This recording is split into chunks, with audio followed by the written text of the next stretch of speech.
Hello students, class 11th NCERT solution chapter number 5 laws of motion.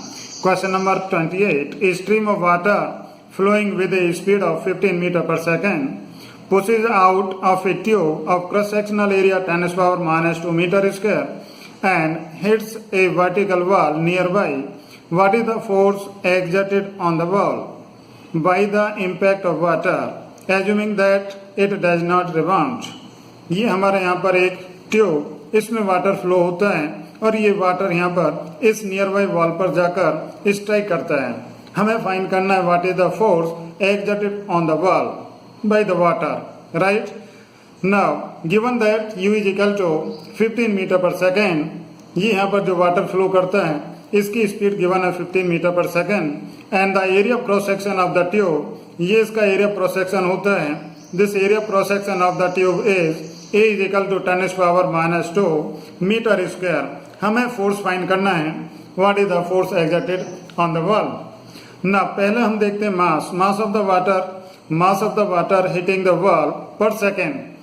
Water का कितना मास एक second में wall पर हिट करता है, स्ट्राइक करता है. हमें मास पहले कैलकुलेट करना है. We know that mass is equal to volume into density होता है. Mass is equal to volume into density. Now volume is equal to area into length into this density. Now area is given, this area cross section is 10 to the power minus 2 and the length is given, this length velocity, इसमें speed given है ये 15 metre per second. But एक second के लिए speed और distance equal होने हैं. एक सेकेंड टाइम के लिए यदि हम टाइम कंसीडर करें 1 सेकेंड तो उसमें स्पीड और डिस्टेंस ये दोनों इक्वल. देयरफॉर हमने यहाँ पर लेंथ की जगह पर क्या यूज किया, 15 मीटर यूज कर रहे हैं. And density of the water is 10 to the power 3. Area हमारे ये गिवन था, हमने ये डिस्टेंस यूज किया जो कि स्पीड थी. एक सेकेंड के लिए दोनों इक्वल हो जाते हैं तो this is 10 to the power 3 density. On solving this is 150 kg पर सेकेंड. इतना मास, वाटर का इतना मास पर सेकेंड स्ट्राइक करता है वॉल के साथ. Now force by the wall calculate करें. पहले force by the wall is equal to momentum loss of the water per second. क्योंकि ये जो वाटर है आपका, इस पर स्ट्राइक करने के बाद ये रिबाउंड नहीं होता है, मतलब इसकी फाइनल वेलोसिटी 0 हो जाती है. फाइनल वेलोसिटी 0 मतलब इसका जो मोमेंटम था स्ट्राइक करने से पहले वो लॉस हो गया, राइट. नब ये फोर्स लगता है, फोर्स बाय द वॉल के द्वारा इस पर फोर्स लगा वाटर पर और उसका मोमेंटम इसने 0 कर दिया. ना force by the wall is equal to momentum loss of the water per second. Momentum loss, momentum कितना था इसका, linear momentum mass into velocity. Mass इसका 150 था, मास 150 और इसके स्पीड कितनी थी 15 मीटर पर सेकेंड. तो दिस इज मल्टीप्लाई किया तो दिस इज 2250 न्यूटन. तो this is the force by the wall. हमें चाहिए फोर्स ऑन द वॉल, तो सेम फोर्स होगा बट डायरेक्शन अपोजिट होगी. सेम फोर्स होगा. हमने क्या कैलकुलेट किया, force by the wall, but हमें करना क्या था, फोर्स ऑन द वॉल. इतना ही होगा, अपोजिट डायरेक्शन में होगा, राइट. तो इस तरह से कर सकते हैं. Now question number 29. 10 1 rupee coin are put on the top of one another on a table. Each coin has a mass m kg. Give the magnitude and the direction of number 1 the force on the 7th coin counted from the bottom due to all coins above it. B part, force on the 7th coin by the 8th coin. C part, reaction of the 6th coin on the 7th coin. Question में हमें given है, यहाँ पर ये देखें 10 coins हैं put on the top of one another. तो ये हमने सपोज किया this first coin, this second coin, this third coin, fourth coin, fifth coin, sixth coin, seventh coin, 8th, 9 and 10 coin. इस तरह से ये कॉइन्स हमारे यहाँ पर प्लेस हैं. क्वेश्चन में कहता है ये कि सभी का मास m है, सभी का मास m kg. तो हमें कैलकुलेट करना है force on the 7th coin. Force on the, ये 7th कॉइन हमने फर्स्ट पार्ट में लिया 7th कॉइन, तो 7th कॉइन पर फोर्स कितना है, नीचे से काउंट कर रहे हैं, नीचे से, दिस इज 7th कॉइन, तो इस पर हमें फोर्स फाइंड करना है। Force on the 7th coin due to all coins above it, तो इस 7th कॉइन के ऊपर कितने कॉइन्स हैं, 1, 2 एंड 3 कॉइन्स हैं, तो इनके द्वारा इस पर ये फोर्स लगता है। इस 7th पर 8, 9 और 10 कॉइन के द्वारा फोर्स लगता है। दिस इज सपोज F1, ये अपने वेट के इक्वल इस पर फोर्स लगाते हैं। तो वेट कितना हो गया तीनों कॉइन का, 8, 9 और 10 का, this is weight. F1 is equal to how much, this is 3 mg। ये तीनों का वेट किस किस का, नंबर 8, नंबर 9 एंड नंबर 10 का। ये वेट कहाँ पर लगता है, कॉइन नंबर 7 पर लगता है, और ये यही हमें फाइंड करना था। जो 7 के ऊपर कॉइन्स हैं उनके द्वारा 7 पर कितना फोर्स लगता है। तो this F1 is equal to 3 mg। Force की डायरेक्शन क्या है, डाउनवर्ड डायरेक्शन है, राइट, डायग्राम में क्लियर है। Now B part, force on the 7th coin, force on the 7th coin by the 8th coin. ये 7 कॉइन इसके ऊपर 8th coin है, 8th कॉइन और उसके ऊपर 9 भी है, 10 भी है, तो 8th पर जो फोर्स लगेगा वो 9 और 10 का फोर्स लगता है, और 9 और 10 का मिलाकर फोर्स 2 mg हो गया। अब 8th भी अपना वेट लगाता है, तो इस पर टोटल फोर्स 7th कॉइन पर total force F2 vertically downward, but ये F2 होगा कितना, इक्वल होगा, क्योंकि अभी भी इसके ऊपर 3 हैं, 3 कॉइन्स हैं, तो तीनों का हमारा वेट 3 mg। तो ये हमारा F2 is equal to 3 mg, इसकी भी direction vertically downward. Now third part में कहता है reaction of the 6th coin on the 7th coin, reaction of 6th coin, ये 6th कॉइन हमारा यहाँ पर, ये 7 कॉइन, इस पर रिएक्शन चाहिए, 6th reaction of 6th on the 7th reaction चाहिए। पहले क्या करें, ये जो 7th है ये 6 पर कितना फोर्स लगाता है, ये 7 इस पर कितना फोर्स लगाता है, 6 पर 7 फोर्स लगाता है हमारा, ये हमने कैलकुलेट किया, कितना कैलकुलेट किया, ये this is 4 mg, F3 is equal to 4 mg। क्यों, क्योंकि 6 से ऊपर हमारे 4 कॉइन्स हैं, 6 के ऊपर 4 कॉइन्स हैं, एक का मास है वेट mg, तो 4 का 4 mg हो गया।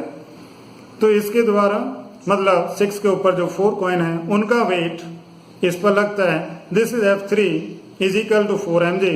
अब जितना इस पर वेट लगता है, जितना फोर्स लगता है, उतना ही ये रिएक्शन, नॉर्मल रिएक्शन प्रोवाइड करता है। तो ये 6 कॉइन 7 पर ये नॉर्मल रिएक्शन है, this normal reaction is also equal to this force in magnitude but direction opposite, Newton third law के अकॉर्डिंग। तो this n is equal to minus F3 is equal to minus 4 mg। तो हम यहाँ पर कह सकते हैं कि जो रिएक्शन है, reaction of 6 coin on the 7, this is equal to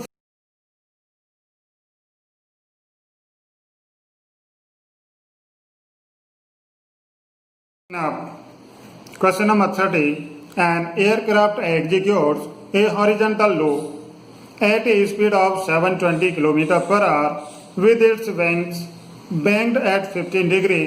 What is the radius of the loop? Question में हमें गिवन है this speed 720 kilometre per hour, इसको हमें मीटर पर सेकंड में कन्वर्ट करना है, therefore multiply by 5/18 and then on solving this is 200 metre per second. And question में कहता है एंगल बैंकिंग एंगल कितना 15 degree, G is equal to 9.8 metre per second square होता है। तो व्हाट इज द रेडियस, तो हम इस केस में जानते हैं, फॉर्मूला ड्राइव किया था हमने, tan theta is equal to v square upon rg। Now on putting the value, this speed is 200 metre per second, तो this is 200 square upon r into g, r हमें calculate करना है, g is 9.8, therefore this r is equal to cross multiply है। Now this is 200 into 200 upon 10 15 है, theta की value हमें 15 given थी, into जी 9.8। Now 10 15 की वैल्यू हम लॉगरिथम टेबल से देखेंगे, 10 15 की वैल्यू लॉगरिथम टेबल, और इसकी वैल्यू कितनी, दिस इज 0.2679, 10 15 की वैल्यू हमारी होती है 0.2679, into this 9.8 g की वैल्यू।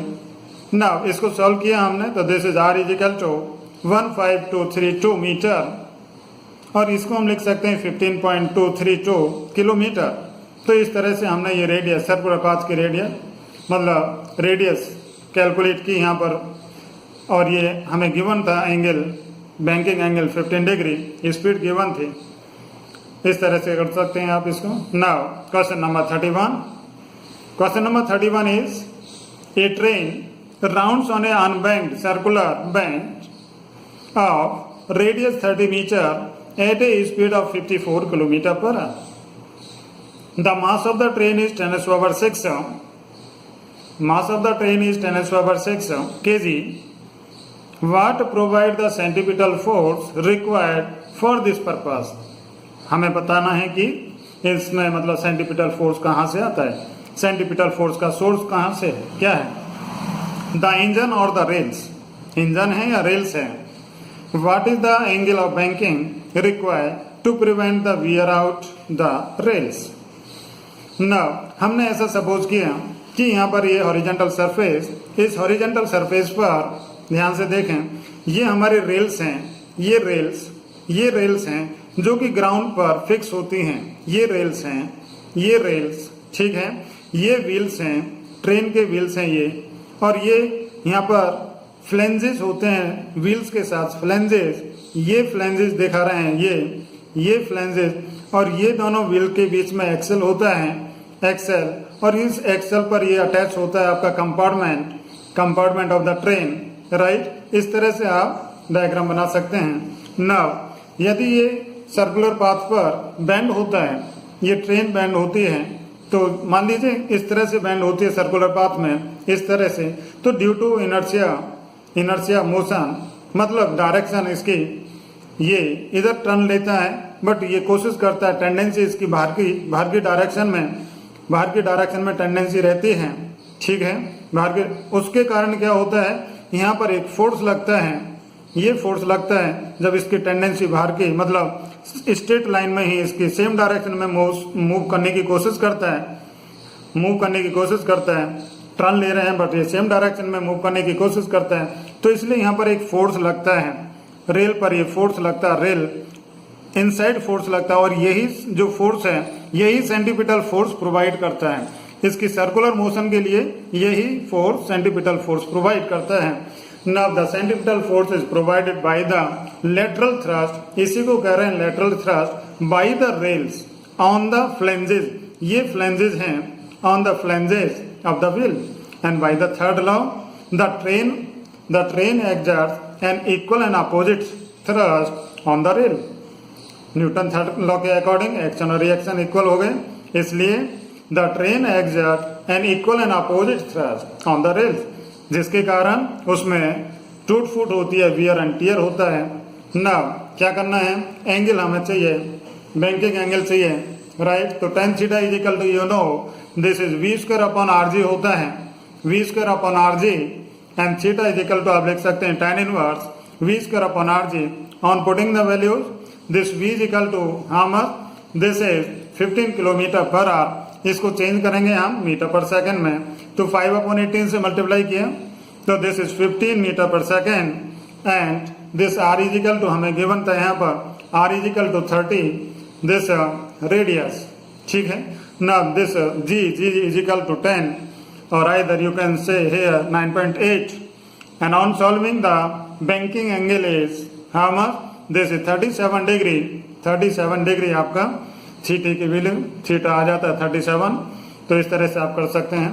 आज के लिए केवल इतना ही, थैंक यू।